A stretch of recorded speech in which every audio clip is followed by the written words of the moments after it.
La croissance des économies africaines devrait atteindre 3,4% en 2024 contre 2,6% en 2023. Selon la Banque mondiale, cette reprise économique est soutenue par une augmentation de la consommation privée et une baisse de l'inflation.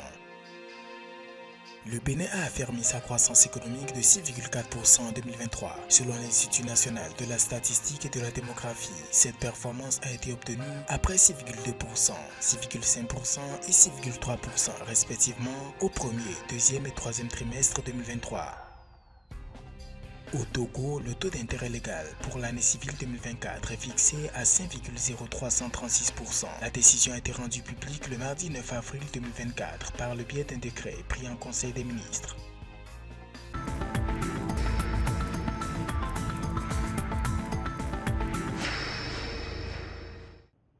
Après avoir atteint son plus bas niveau de 2,6% en 2023, la croissance économique en Afrique subsaharienne devrait rebondir à 3,4% en 2024 et 3,8% en 2025, à travers la dernière édition du rapport Africa's Pulse d'avril 2024 qui évalue l'état des économies africaines. La Banque mondiale indique que cette dynamique devrait être liée à la hausse de la consommation privée et au recul de l'inflation. Seulement, les investissements publics, qui représentent plus de 25% des investissements globaux, risquent quand même d'impacter négativement cette croissance si on sait que le service de la dette est extraordinairement élevé dans beaucoup de pays.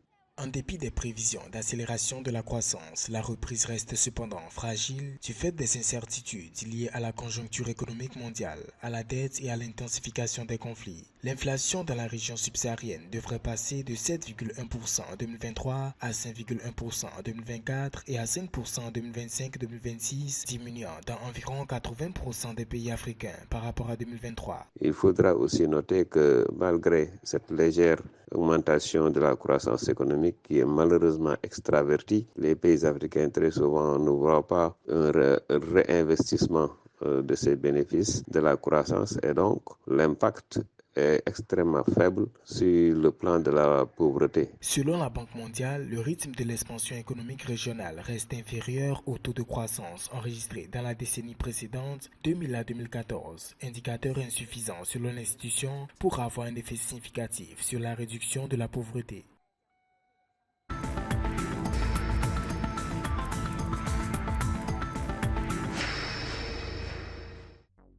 Au quatrième trimestre de l'année 2023, le Bénin a enregistré un taux de croissance économique de 6,4% après une performance affichée à 6,2%, 6,5% et 6,3% durant le premier, deuxième et troisième trimestre 2023. Selon l'Institut national de la statistique et de la démographie, cette dynamique s'est ressentie dans chaque secteur d'activité mais a été portée par le secteur tertiaire avec une contribution à la croissance du PIB réel de 2,8%. Les secteurs primaires et secondaires y ont contribué respectivement avec 1,6% et 1,4%.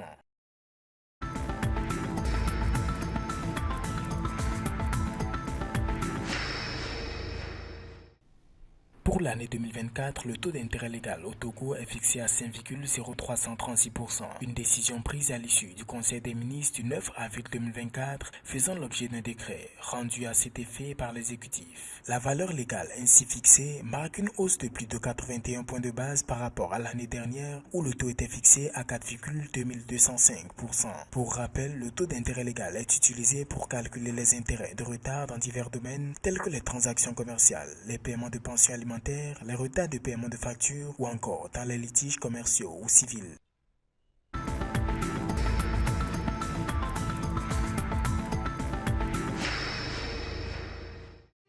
Le 8 avril 2024, la Société financière internationale SFI a annoncé l'octroi d'un prêt de 300 millions de dollars au groupe de services financiers sud-africain Standard Bank Group. Le prêt servira à financer un portefeuille d'actifs verts et sociaux liés à des projets d'énergie renouvelable et de logements abordables. En détail, la facilité qui est structurée sur à peu près 10 ans a été mobilisée à hauteur de 260 millions de dollars par la SFI sous fonds propres et les 40 millions de dollars restants ont été fournis par des investisseurs commerciaux.